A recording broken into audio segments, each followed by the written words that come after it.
C'est Catherine Blanc, elle nous rejoint à l'instant dans le studio. Catherine Blanc qui est psychanalyste à Paris et sexologue évidemment. Bonjour Catherine. Bonjour Mélanie, bonjour Jimmy. Vous avez passé un bon week-end? Ah, enfin, excellent. Bon, c'est fabuleux. Alors aujourd'hui, vous êtes en pleine forme du coup. Oui, enfin, je suis épuisée, je fais trop de sport. Bon, ça c'est bien, c'est une bonne fatigue alors. Très bien. Heureusement, c'est le travail. Faites comme moi, n'en faites jamais, vous ne serez jamais fatigué, vous allez voir. Allez, on répond à la question de Nicolas. Aujourd'hui, c'est Nicolas qui nous a posé une question, je vous la lis. Mes relations sexuelles se sont toujours bien passées quand j'étais en couple, mais depuis que j'enchaîne les coups d'un soir, je perds l'érection à chaque fois que je dois mettre un préservatif. Comment faire pour que ça n'arrive plus? Bon, là, Catherine, elle vous demande la méthode simple. Mais cette perte d'érection, est-ce que c'est fréquent d'abord, quand même, avant de parler du cas de Nicolas?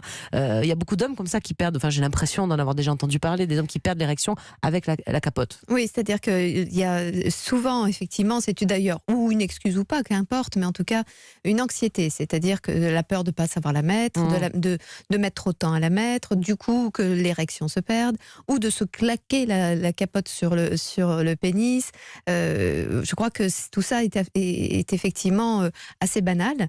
Ça pose évidemment la question de comment on s'y prend, si on s'y prend bien ou pas, de ce que l'on projette aussi, une sorte d'idée d'étouffement, d'enfermement, parce qu'en fait c'est un petit peu comme si on se mettait sur soi en quelque sorte, et qu'on allait étouffer dedans. Qui serre, et tout d'un coup, grosse angoisse, et bien, on prend la tangente en débandant, puisque du coup, ça permet de fuir l'obstacle. Jimmy ? Et puis c'est peut-être de casser l'élan, l'ambiance, la dynamique, je sais pas comment on va appeler ça, parce que aller chercher le préservatif qui se trouve peut-être pas à disposition. Ce qui est pas très malin, parce qu'en général, on sait grosso modo. Premier conseil, attention.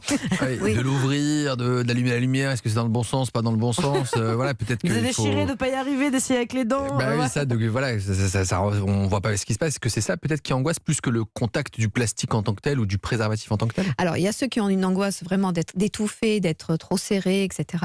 Et d'autres, en effet, c'est tout le rituel, parce qu'il faudrait savoir comme ça, très facilement d'une main, les yeux fermés, très excités, donc sans cerveau, parce que quand nous sommes très excités, notre raison est un petit peu en berne. Or là, il faut quand même être techniquement opérationnel. Mais ça peut être aussi une occasion de s'amuser aussi. S'amuser, pour ça, évidemment, c'est en dépenser quelques-uns, parce qu'on a loupé le premier, loupé le deuxième, on rit, etc. Pour justement que ça ne soit pas une occasion d'anxiété. Alors Nicolas nous a posé cette question, il ne nous donne pas son âge, mais est-ce que cette perte d'érection avec le préservatif, c'est quelque chose qui concerne plutôt les hommes jeunes ou même pas forcément Pas nécessairement, parce que comme il le dit, c'est dans la mesure où il est à nouveau dans des relations de courte durée, il reprend le cadre du préservatif. Donc ce n'est pas une habitude. Les jeunes gens, en fait, notamment la dernière génération, elle est née avec ce préservatif, avec ce rituel qui fait partie pleinement de leur sexualité. Donc passer la difficulté des premiers temps où il faut cumuler la difficulté du préservatif, la difficulté de la pénétration, et bien finalement ça devient un rituel assez facile. Du coup, en général, il n'est pas à l'autre bout de la pièce ou dans la pièce à côté. Il est sur pas, la table de chevet, dans le tiroir. Il est dans la poche arrière du jean pour être sorti immédiatement. Il est sur la table de chevet. Il est dans la main pendant tous les ébats, etc.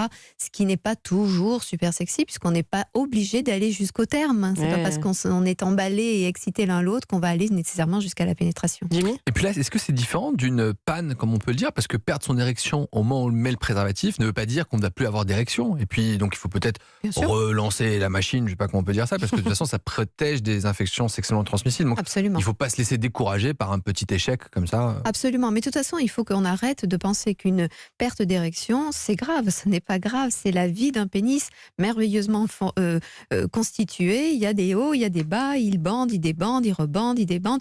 Et c'est un jeu même pour la partenaire, parce que c'est agréable aussi de voir tout le cheminement d'un pénis et d'y participer. Donc, plutôt que de le vivre douloureusement, bien voilà, une perte d'érection amène un nouveau jeu, un nouveau rituel. Ça peut être la compagne qui le met d'ailleurs, ou le compagnon. Bien sûr, c'est pas nécessairement l'homme qui met sur lui-même ce préservatif, ce peut être son partenaire ou sa partenaire, et que cela participe d'un érotisme, évidemment. Mais encore une fois, c'est tout ce qu'on a dans la tête qui risque de perturber l'érection, et acceptons que les érections puissent être perturbées. Mettez pas de préservatif, on en met de toute façon, quoi qu'il en soit. Bien sûr, n'en trouvons pas cette excuse en tout cas. Merci beaucoup Catherine pour tous ces conseils. On se retrouve bien sûr demain.